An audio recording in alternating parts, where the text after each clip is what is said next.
कृषी मंत्री माणिकराव कोकाटे यांना 2 वर्षांचा कारावासाची शिक्षा। राज्याच्या राजकीय वर्तुळातून एक मोठी आणि महत्त्वाची बातमी समोर आली असून राज्याचे कृषी मंत्री आणि सिन्नर विधानसभेचे आमदार माणिकराव कोकाटे यांना नाशिक जिल्हा सत्र न्यायालयाने 2 वर्षांची शिक्षा सुनावल्याने ते अडचणीत सापडले आहेत। त्यांना 2 वर्षाचा कारावास व 50,000 रुपयांचा दंड ठोठावण्यात आला आहे। 1995 मध्ये कागदपत्र फेरफार केल्याप्रकरणी माजी मंत्री तुकाराम देवळे यांनी दाखल केलेल्या याचिकेवर निर्णय देण्यात आला असून माणिकराव कोकाटे आणि त्यांचे बंधू यांना कारावास ठोठावण्यात आला आहे। लोकप्रतिनिधीला 2 किंवा त्यापेक्षा जास्त वर्षांची शिक्षा झाल्यास त्यांचे सभागृहाचे सदस्यत्व रद्द केले जाते। त्यामुळे आता माणिकराव कोकाटे यांना मंत्रिपद आणि आमदारकी गमवावी लागू शकते।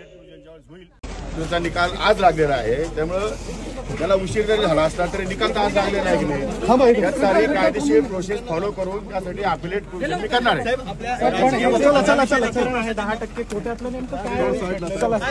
काय आता हे न्यायालयीन बाब आहे, या संदर्भात मी तुम्हाला जास्त भाष्य करणार नाही। अपिलेट प्रोसेस ज्यावेळेस होईल त्यावेळेस आपण माझी बाईट घ्या किंवा आमच्या वकिलाबरोबर बोला, ते तुम्हाला सविस्तर सांगतो।